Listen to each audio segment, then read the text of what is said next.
word, uh, you know, to dwell on the word, to get revelation. Uh, to be honest, we are more interested to move forward in incubating our faith, uh, and seeing things in a different perspective. uh, Guide us, Lord. Change our mind, and whatever may be the situation, we should have the positive feeling as it was described, as it was explained in the previous section, and as it was explained in the second chapter, that we should develop, and we should have always the conscious about our fourth dimension, how we are thinking irrespective of the circumstances, how we think about ourselves, and what is our God's plan and God's vision. We should always have that in our mind, and then we have to focus in prayers, and we should be very specific in prayers, Lord. Guide us, direct us, and everyone gathered here with the different feelings, different mindsets. Somebody will be having, everyone is having a different kind of a mindset and seeking your answer for their problems.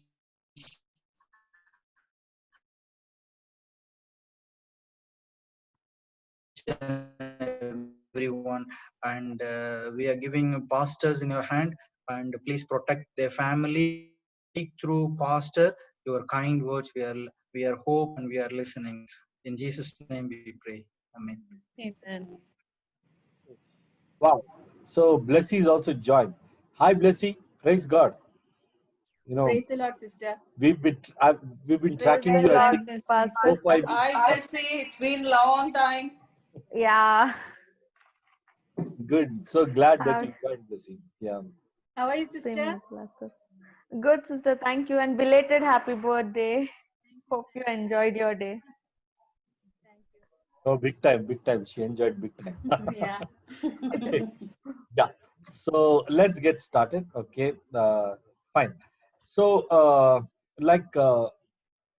we were talking about the gift of faith. Okay. So we are discussing on the 9 gifts of the Holy Spirit. Okay. And the very important thing in the 9 gifts of the Holy Spirit is to keep living in that, activating the. Okay. So remember, you have to activate the gifts. Okay. And unless you learn how to activate, it's not going to develop inside of you.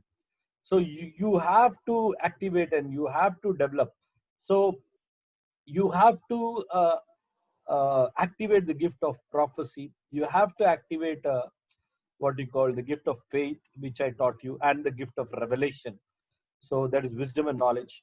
So these 3 gifts which I taught you, you have to activate. Now, number 1, how do you activate the gift of wisdom? That's also one gift in the 9 gifts. It's that you have to prepare a sermon, okay, on your own, and see how the revelations are coming from you, coming inside of you. So you have to sit down and you have to pray and you have to prepare a sermon and be ready. The word of God says, in season and out of season, be ready to preach. So opportunity favors the prepared. How many of you all heard this? If you heard this, can you do a thumbs up? You know, opportunity, once again I repeat, opportunity favors the prepared. There is no thing called luck and all. Everything is because since we are prepared, okay, and since we are ready, opportunities will search and come towards us. So that is the thing.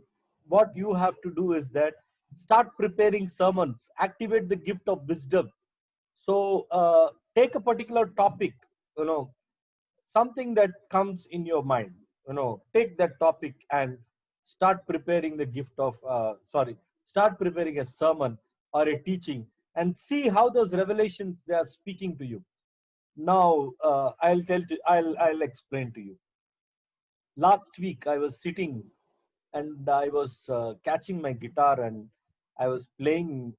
After a long time, I caught my guitar and I was worshiping God. So maybe 1 hour I worshipped God. Then I stopped the music and then I said, Lord, I want you to talk to me. I said, Lord, I want you to please speak to me. And because in my heart, no, I always want to activate the gift of hearing God's voice. Activate the gift of every gift, of practicing His presence, and not only that, what you called activate the 9 gifts of the Holy Spirit. So I was telling God, I want to hear you.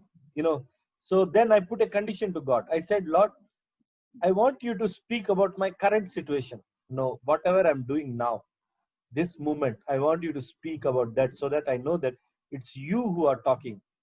And suddenly I heard a voice saying Psalms 33, 1 to 3. So once again, I repeat. Then I heard a voice inside of me. Psalms 33, 1 to 3. Can someone read it? Can someone read it? Psalms 33, 1 to 3.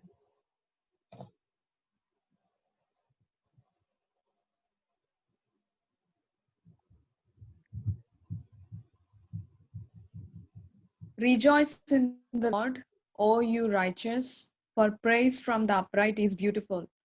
Praise the Lord with the harp, make melody to him with an instrument of 10 strings. Hmm. Sing to him a new song, play skillfully with a shout of joy. Okay.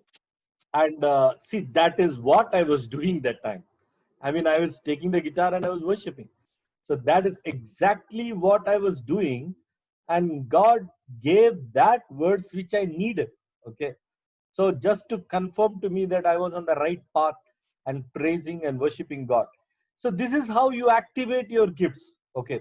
Now, so I gave you a sample of how to activate in the gift of wisdom. Now, secondly, activating the gift of prophecy. How do you activate the gift of prophecy? Uh, this is it's very easy. You must do it every day in your life. Okay. If you have some cards at home, some Uno cards. Do you know Uno? Anybody play Uno? Uno cards? You don't have children at home? Okay. So anywhere children around your neighborhood, if they have, you have Uno. Okay. So take the Uno cards, or do something like this. Take a book. Take a book. If you don't have a Uno card, take a book. Keep the Uno card before you, or put the book before you, and ask God, Lord, tell me what is there in page number 30. Ask the Lord, activate the gift of prophecy. Tell Lord, in these 3 cards, Lord, tell me, Lord, which card is what. Since the cards are different like a children game. Okay, so so activate the gift of it. This is how Elijah used to teach in his school of prophets.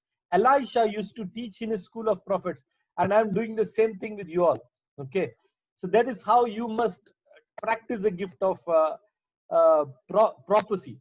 Unless you activate, there is no point in teaching. Okay, so you must activate the gift of prophecy. Now, like sometimes you have to sit down and say, Lord, tell to me what are the things around this room. Show to me what are the things around this room. And ask God to show you the small things around this room, which normally you might have not noticed. And God will say, on the top of the attic, there is a particular glass, white color glass that you have put. So then open your eyes and see and confirm the prophecy that God gave to you. So it's that way you, as a student of the school of prophecy, school of discipleship, you must practice these gifts. So I'm done with the gift of wisdom. I'm done with the gift of prophecy. So which we explained in the previous weeks. I know Blessy is new, but I hope she follows the teachings which are uploaded in the YouTube already. Okay, on the channel. Now, the gift of faith. The same things. Now, this is very important. Okay. Now, some of you, okay, maybe thinking, oh, come on, is Pastor Sumit materialistic? Because he's talking about getting an iPhone or getting a car or getting, he's sounding quite materialistic. Maybe, see, the thing is, when David, even before he went on to kill the Goliath, what did he kill? Can you tell me what did he kill? Number 1, 2, what did he kill? Fear? Goliath. Oh. David, even before he went and killed the Goliath, he practiced killing some other things. What did he kill?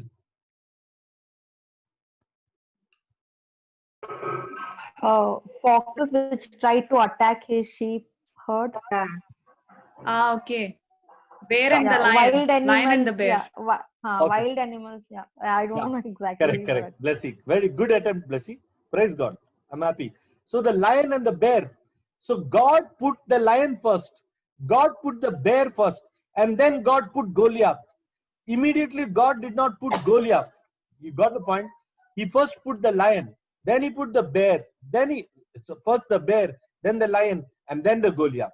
So see, it's not, see, as a teacher, I'm not making you materialistic by uh, giving you things to claim which are earthly. No, first claim material things and see how your faith works, and then go for spiritual things.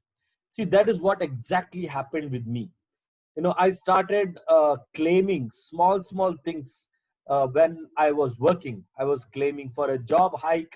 I was claiming for a particular type of girl in marriage. I was claiming certain things, certain items for use in the house.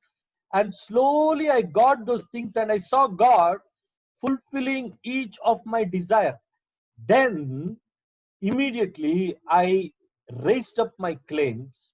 And then, when God said, come into full-time ministry, it was easy for me to believe God. And then I started to claim souls. I started to claim miracles. I started to claim healings. So it's a next process which comes. Okay. So remember that. No, so don't be confused with this thing, because Satan may really corrupt some of our minds, in thinking that, okay, brother is sounding very materialistic, or brother is sounding very kind of, is talking about, things on this earth, or, like that. So don't get into the trap. This is the process of teaching. Okay. So what you must do is that you must try to get those small things by faith and see how your faith is working first. And when you believe that your faith is really working, go for the big fish. That is, go for the spiritual things. So make a big leap jump for the spiritual things. So I'm sharing, what you call a presentation now. Hold on. Yeah.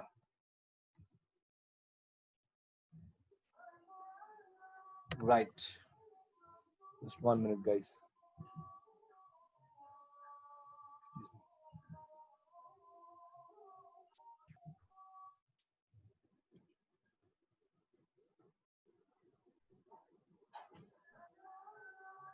Yeah.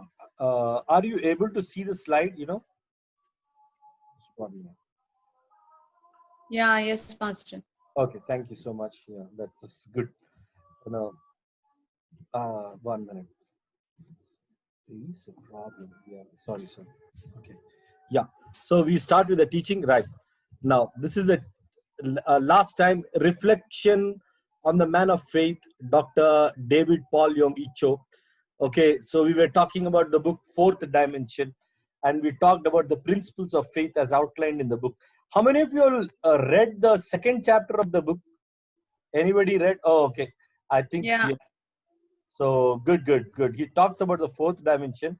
It's a very technical term he uses, but those who have read, they will understand. But it's quite confusing for some people to understand in the first go.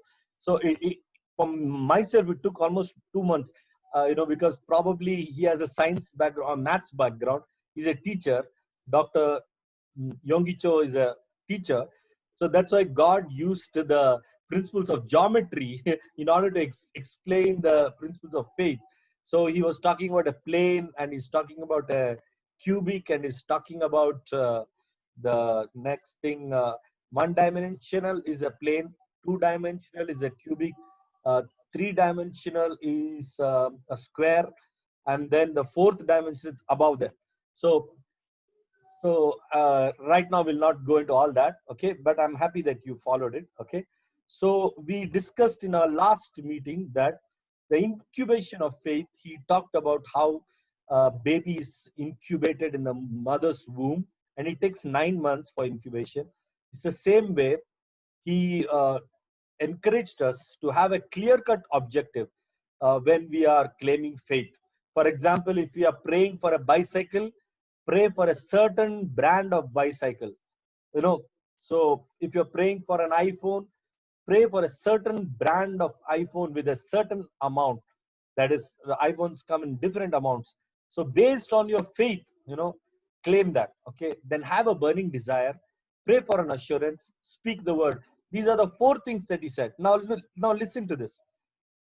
Dr. Paul Yonggi Cho, he started by claiming a bicycle, a table, a chair, and one more. What is that? Anybody remembers? No. First, he started by claiming bicycle, table, and a chair. 3 things, right? Okay. He started by claiming 3 things, but when he understood how it works, he started by claiming souls. So he started claiming 1,000 souls, then 5,000 souls, then 10,000 souls, then 20,000. Then he jumped to 50,000. Then he jumped to 1 lakh. Now he's having 7 lakh people in his church. Can you imagine? So it started by understanding the principle. So he started by claiming a bicycle and a chair and what is it? I forget. A table, bicycle, a chair, and a table. And he went on to claim the greatest church in the whole of the world. So the principles you have to understand. Okay. So don't think that it's material based. It's just we are trying to make ourselves comfortable with the principle. And these are the 4 solid principles he gave to us. Have a clear-cut objective. You're praying for souls. How many souls? Is it 10, 20, 50? Or you're praying for a house? What kind of house? Is it 1 bedroom, 2 bedroom, 3 bedroom? In which area? You're praying for a spouse. What kind of spouse? Is the spouse to be a Malayali or a Bengali or a Tamilian or a Teluguite? What kind of spouse? Okay. It's like you're claiming for a job. Which kind of job? So have a clear-cut objective when you are claiming in faith. Second, have a burning desire. Third, pray till you are assured. God gives you, come on, it's before you. It's already there. It's going to come. See, the person who is, suppose a woman is pregnant with a baby, she knows that she's pregnant. Like that, you must have an assurance. You should know deep inside that your product is on the way, or what you're claiming is on the way. Then speak the word. So these are the 4 principles. If you learn, you can change your life completely. Okay. Now, important things to note while practicing the principles of faith by Dr. Paul Yonggi Cho. Faith must never be accompanied with fear and doubts.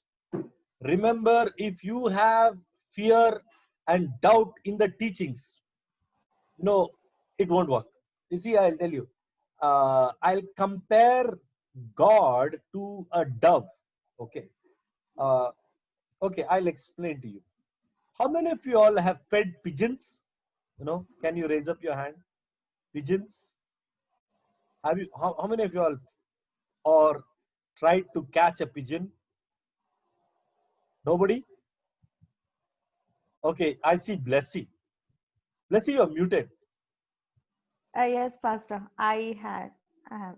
We feed even today the pigeons, even now. Oh, wonderful. Okay, have you noticed this thing with pigeons? You have to be very delicate. The moment they see that you are a danger to them or you are kind of very rough, they will fly away. Am I right, Blessy?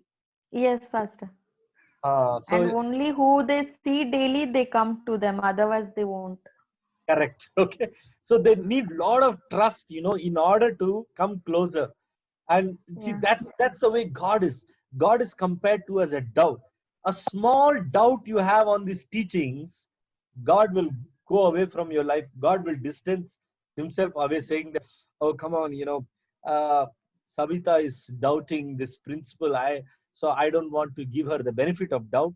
I better stay far. So the person who will be at loss is you. So God will not reveal himself completely to you because you're operating in doubt. So don't let Satan kind of enter and ruin what you call your blessing by creating a doubt.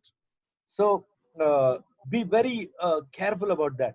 See, one thing, God is very gentle. Okay, the more you pamper him, he will come close. He's like the dove. The more you are delicate with him and you are full of faith and positivity, he will reveal more clearly to you. But when you are very doubtful and you are raising questions to him, you are raising questions about his principles, everything, he'll say, I won't reveal to this person. The person will create more problem to me than ever. So he'll choose another person. So let it not be that case. Okay, and the doctrine of prosperity, some people know when I teach such kind of things, so they'll think, "Arey, come on, this is one more man of God who is talking about prosperity." See, when we are talking about prosperity, there are three dimensions in which we talk about prosperity: spirit, body, and soul. It's not just focused on material things, but we start with material. Okay, but as we progress, we progress on our prosperity of our soul, we progress on the prosperity of our spirit. Okay, so you must be open to the doctrine of prosperity. Even in this doctrine, if you disbelieve in that, some people are so anti prosperity kind of people. So let us not be like that. God wants us to prosper in all things, not just our material, but our soul, our spirit, everything. He wants us to prosper. Okay, so that's how it is about prosperity. And we begin the activation of divine faith by small things like a car, a job, or a life partner, or certain material possessions. It is only to demonstrate the principle of faith and not to depend on it entirely. So you see, now I'm asking you to pray for small items and see how your faith is working and how God is working on your faith. But that does not mean that throughout your life you will be only asking God, I want this, I want that, this material thing, that material. No, it's just to demonstrate how faith works. Okay, and so that you will understand the principle, and then you will apply it for spiritual exploitation. Okay, and once we know how faith works, we put it to use for spiritual exploits. That is stepping by faith into the call of God, releasing healing, believing for a certain number of souls, healing also. Then we start, applying it to bigger areas, tougher areas. But we start with small things. Okay. So have you understood, have you understood this clearly? Or anybody has any doubt about the principles of faith by Dr. Paul Yonggi Cho? Anybody?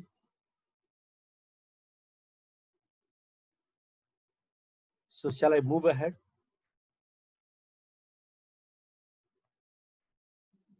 Computer is not freezed. Yes, Yes, Pastor. Pastor. Thank you so much. Okay. In teaching, our focus is to train you for the work of the gospel, and there is no other ulterior motive for Shofar ministry. It's purely unselfish motive, and that is to train you for the gospel and for bigger spiritual manifestation of spiritual gifts. Okay, so let not Satan put some kind of doubts in your heart and mind. So that's very important. Now, key verses on exercising the gift of faith. Hebrews 11:1. Faith assures us of the things. Sorry, 1 minute, guys. Things we expect and convince us of the existence of the things we cannot see. So you see, faith is very mysterious.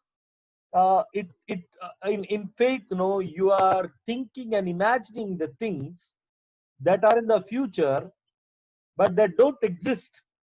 But still you believe, and you are assured that it will come to you. So that's what, that is the secret of faith. Okay. It's something that you are looking in the realm of the spirit. You are imagining some things, that are in the future. Okay. And that which you cannot see.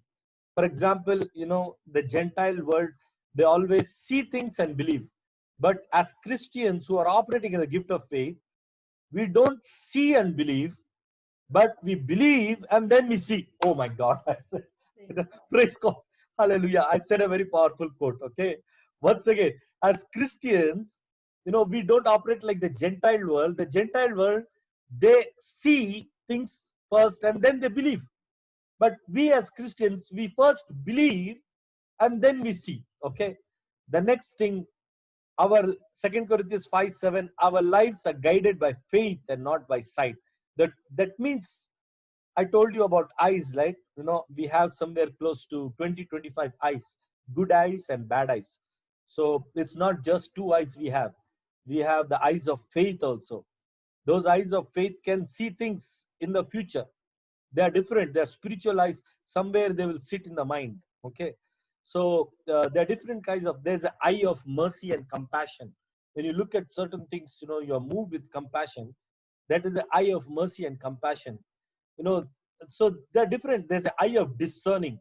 Some people, they have the eye of discerning where they look at a person, they can tell whether that person is good, bad, or harmful or not harmful. That is the discerning eye.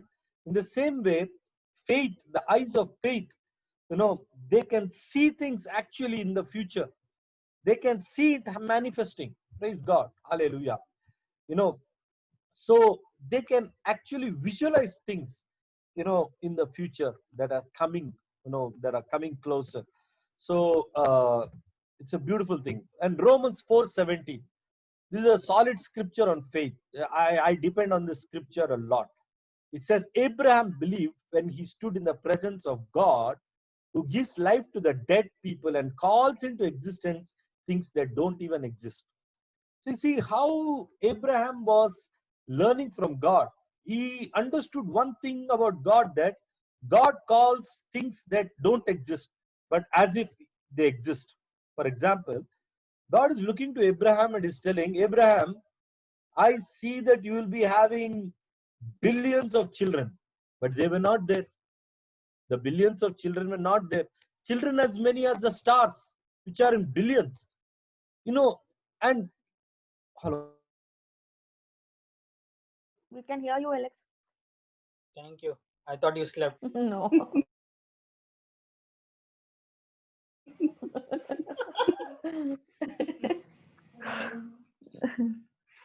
I'm keeping eye on you, Blessy. That's why I closed my video only. I'm scared of you now. You cannot escape from my height. Eagle eyes, huh, Alex? Yeah. Eagle eyes. Sorry guys, some internet. Pastor, I was keeping eye on everyone. They were about to run.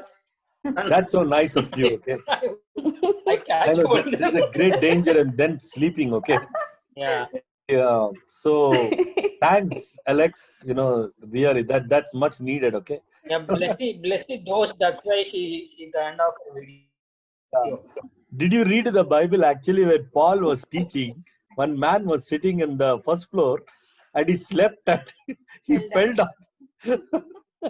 So it happened with Paul also. Okay. And then he almost died. Then Paul came and resurrected him back to life. So I hope you all won't fall off the chairs from there. Okay. Yeah. So, okay. I think you lost my screen, right? Again, I have to share. Just 1 minute. Okay. Yes.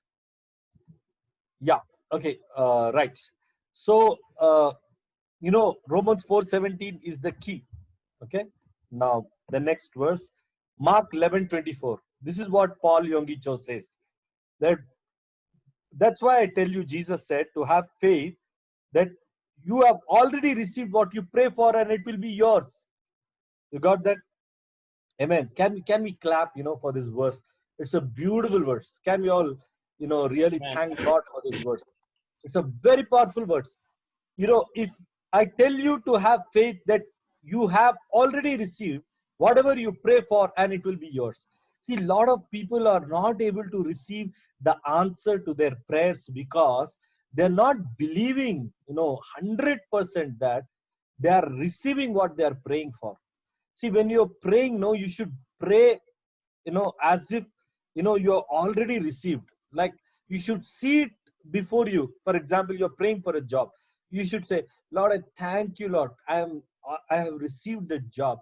Thank you that you gave me the job. Thank you, Lord. I'm seeing the desk. I'm seeing that my cabin. Thank you, Lord. I'm seeing my appointment letter. Thank you, Lord, that I'm seeing my salary. Thank you, Lord, I'm seeing my post. You should pray like that, believing whatever you pray, and you will have it, my dear friends. See, these are powerful principles, and I tell you, you follow this, you will definitely be blessed tremendously. I told you always that I operate everything by prayer, okay, and faith. So around my house, whatever I have, okay, is all I received by faith. Everything I have, almost nearly 85-90%, I have received everything by faith. Not only that, I have received miracles by faith. I have received healings by faith. I have received souls, baptisms by faith. I have seen conversions by faith.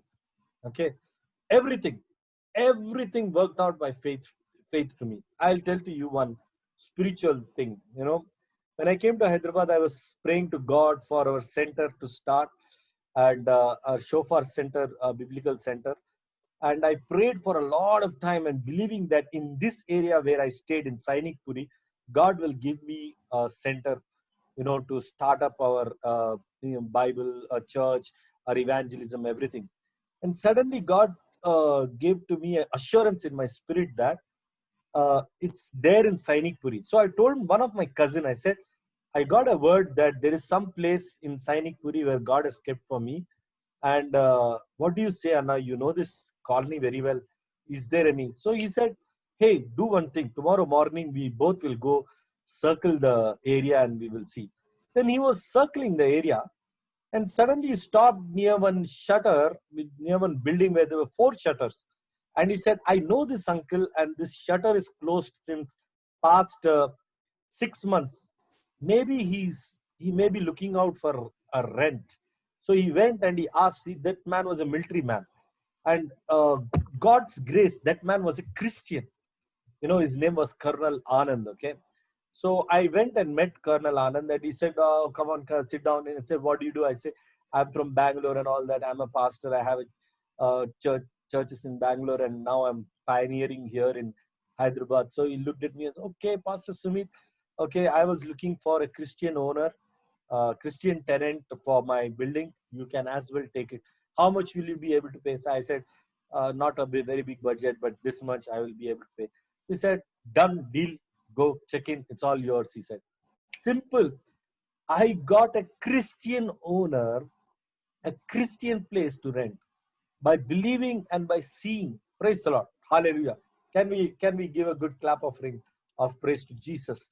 That's how we do spiritual things, and we do material things. Everything. Our life is completely around faith. Children's admissions are by faith. Children's the way they go, proceed about, everything is by faith. Every month goes by faith. Spiritual conversions go by faith. Meetings go by faith. Prayer of healings go by faith. You won't believe. Just check my YouTube channel, Pastor Sumit. 11 babies I have created by faith. 11, huh? Am I right? With the 2 babies? So twins added, right? So recently the twins got added. So 11 babies we created by faith. So it's so beautiful, So you must believe that things, how this principle operates. Simple. When you pray, believe that you have received it. So definitely things will work. So when a barren woman stands before me, I look at her and then I see her delivering a baby in the spirit. Then I speak the word. I said, "Sister, don't worry. Next year, you will definitely stand with the baby." And it happens. That's a simple. I learned the principle of faith, how it works. It happens. So my friends, whatever things, believe, see it. This is what Elijah told to Elisha. When Elisha asked Elijah, I want the double portion of the anointing, what Elijah told is that you have asked something very difficult, but if you see me, underline this word, if you see me raptured, that means if you see me taken, it will be yours. Now I want to ask you a straight question. How many of you all see in the spirit? How many of you all have spiritual eyes of faith?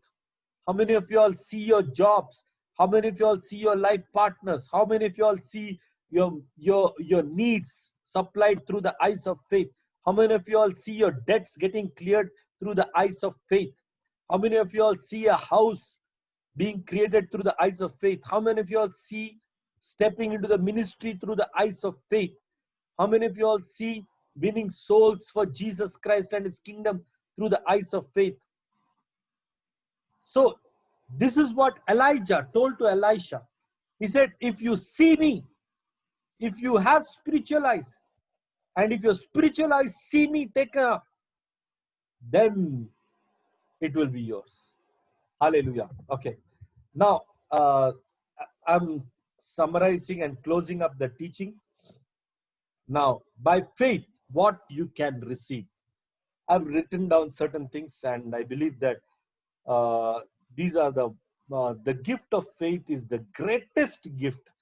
I will tell you, more than prophecy, more than tongues, interpretation of tongues, wisdom, discerning of spirits, and what else is there in the gifts of faith?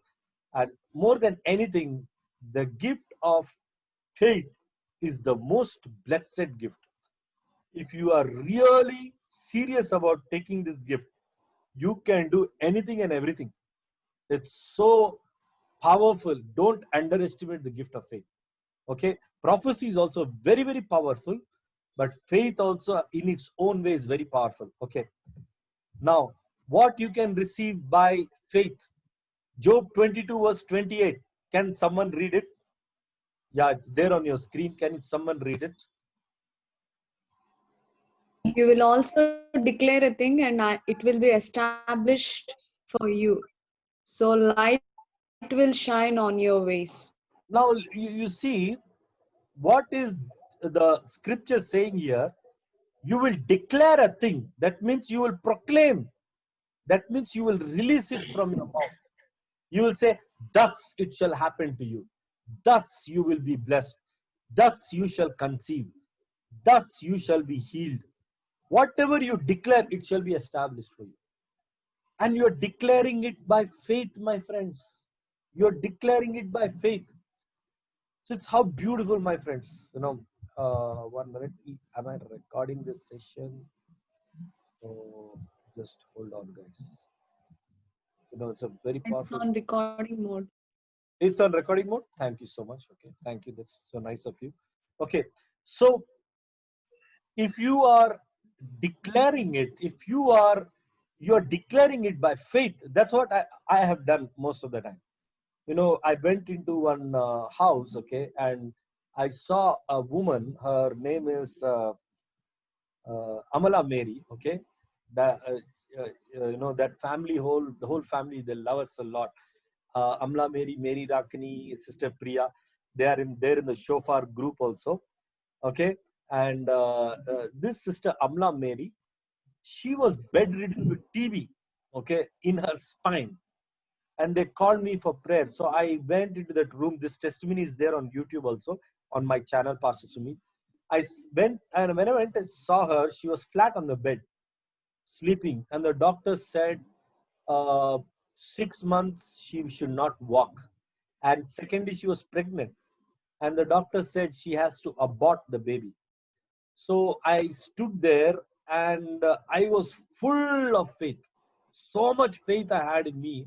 I could, sometimes, that you have faith. You know that your muscles, your bones, they are having so much of faith. So I went to her place with tremendous faith. So I stood there near her bed, and I laid my hands on Amla Mary, and I said, in the mighty name of Jesus, 15 days you will stand up and walk. That's all I said. I prayed for 20-25 minutes. I went alone. I think Savita was not there.